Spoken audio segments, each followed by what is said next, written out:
आनंद मठ। आनंद मठ और ऋषियों की अनमोल धरोहर को संजोएं।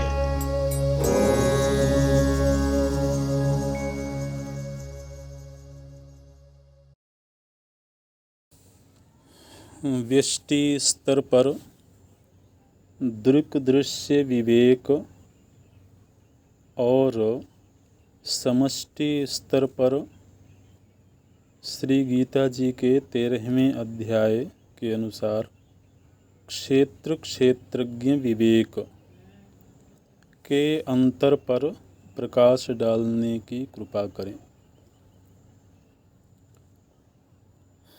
दृक् दृश्य विवेक और क्षेत्र क्षेत्रज्ञ विवेक, ये क्षेत्र क्षेत्रज्ञ का विषय गीता जी में आया है। तो इसमें अंतर को लेकर के प्रश्न किया गया है।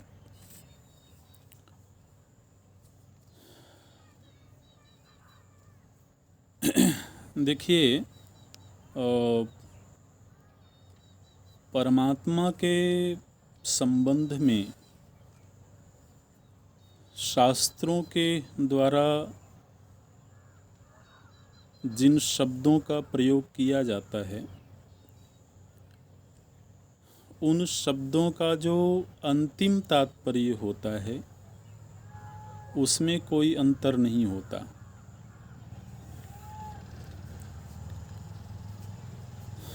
वह शब्द चाहे सगुण परमात्मा के संदर्भ में हो या तत्व के संदर्भ में हो,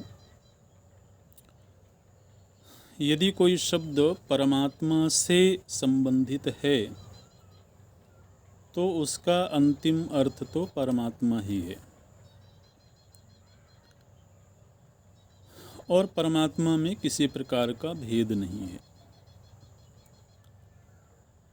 किंतु एक साधक को समझाने के लिए शास्त्रों और ऋषियों आचार्यों ने अलग अलग प्रक्रियाओं का सहारा लिया।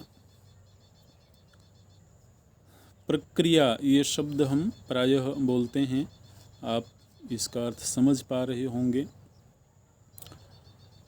उस परमात्म तत्व तक ले जाने की अनेक विचार प्रक्रियाएं हैं, चिंतन पद्धति है। तो इन्हीं प्रक्रियाओं में से एक प्रक्रिया है दृक् दृश्य विवेक प्रक्रिया, एक प्रक्रिया है क्षेत्र क्षेत्रज्ञ विवेक प्रक्रिया। इस तरह से पंचकोश विवेक, अवस्थात्रय विवेक, अध्यारोप अपवाद प्रक्रिया, तो अनेक तरह की प्रक्रियाओं के जरिए साधक के बुद्धि को सूक्ष्म स्तर तक ले जाने का प्रयत्न आचार्यों के द्वारा किया गया है। तो अब इन प्रक्रियाओं में से जब वो शब्द उच्चरित होते हैं तो सामान्य तौर पर उस शब्द से ही उसका अर्थ स्पष्ट हो जाता है। जैसे दृक् दृश्य विवेक जब बोलेंगे तो दृष्टा और दृश्य, इन दोनों के पृथक्करण की प्रक्रिया सांसारिक दृष्टि में ये भेद नहीं दिखाई देता है, इसलिए एक विवेक की आवश्यकता होती है। विवेक मतलब जो अज्ञान से मिल गया है, जिसमें हमको भेद नज़र नहीं आ रहा है, भेद होने पर भी, तो उस भेद तक हमारी दृष्टि को ले जाने के लिए एक प्रक्रिया प्रस्तुत की गई आचार्यों के द्वारा, उसे बोलते हैं दृक् दृश्य विवेक। ताकि इस प्रक्रिया का सहारा लेकर के साधक यह देख पावे कि जितना भी दृश्य प्रपंच है, दृष्टा उससे पृथक है। जब तक हमारी भौतिक दृष्टि रहती है तब तक हमको ये भेद नजर नहीं आता है। इस अपने व्यक्तित्व को ही ले लें, इस शरीर को ही ले लें, तो इस शरीर में ही शरीर दृश्य मालूम पड़ता है, लेकिन इसी के भीतर शरीर से भिन्न कोई दृष्टा तत्व है, यह सामान्य बुद्धि से नहीं समझ में आता है। इसलिए उस प्रक्रिया का हमको सहारा लेना होता है। ठीक इसी तरह से क्षेत्र क्षेत्रज्ञ, क्षेत्र मतलब होता है क्षेत्र, सामान्य जो लोक व्यवहार में प्रचलित शब्द है वो है खेत। क्षेत्र का ही खेत बन गया। ऐसे खेत माने ऐसी भूमि जहाँ पर कृषि कार्य किया जा सके।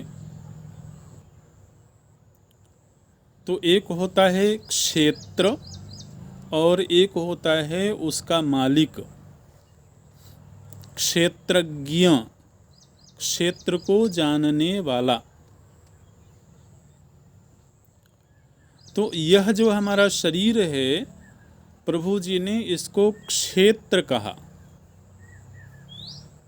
इदं शरीरम कौन्तेय क्षेत्रमित्यभिधीयते। यह जो शरीर है ये क्या है? बोले ये क्षेत्र है। इसी शरीर में रह करके हम कर्मों के बीज बोते हैं, है ना, और कर्मफल की खेती करते हैं। तो इस दृष्टि से यह शरीर एक क्षेत्र है, लेकिन इस क्षेत्र से भिन्न कोई है जो इसका क्षेत्रज्ञ है। क्षेत्र ही क्षेत्र का ज्ञाता नहीं होता है। क्षेत्र सामान्य तौर पर जड़ श्रेणी में आता है, निर्जीव श्रेणी में आता है, और उसको जो जानने वाला है सजीव, वो उससे पृथक होता है।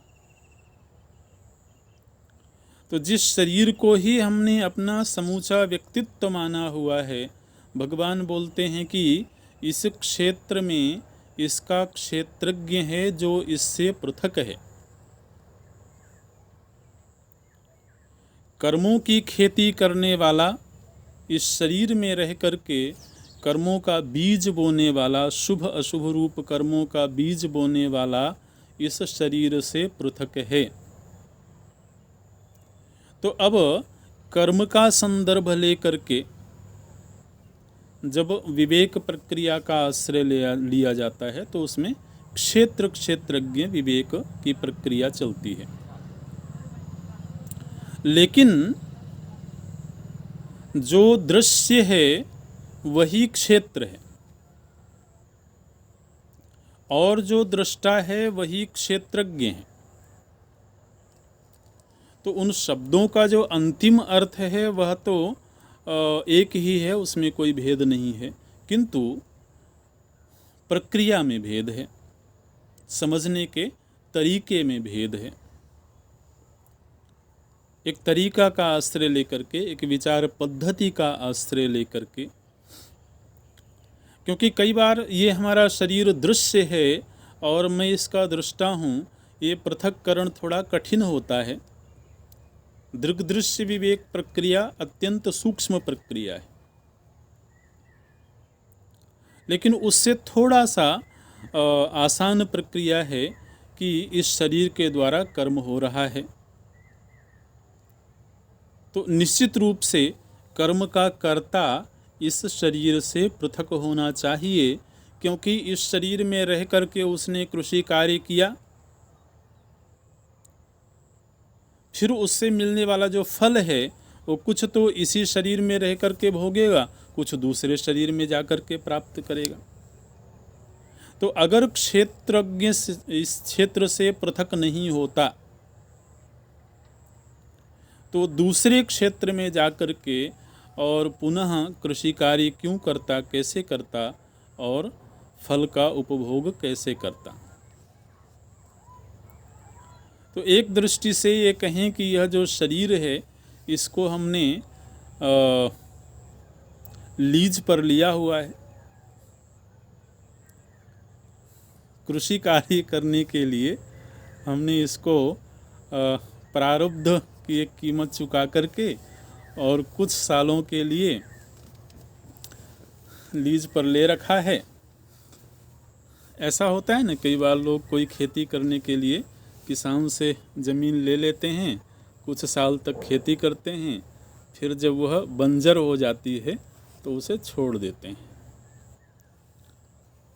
तो इसी तरह से यह जो शरीर है यह एक वक्त आता है जब कृषि कार्य के योग्य नहीं रह जाता, तो इसको छोड़ करके वह जो क्षेत्रज्ञ है वह पुनः नवीन क्षेत्र की तलाश में निकल जाता है।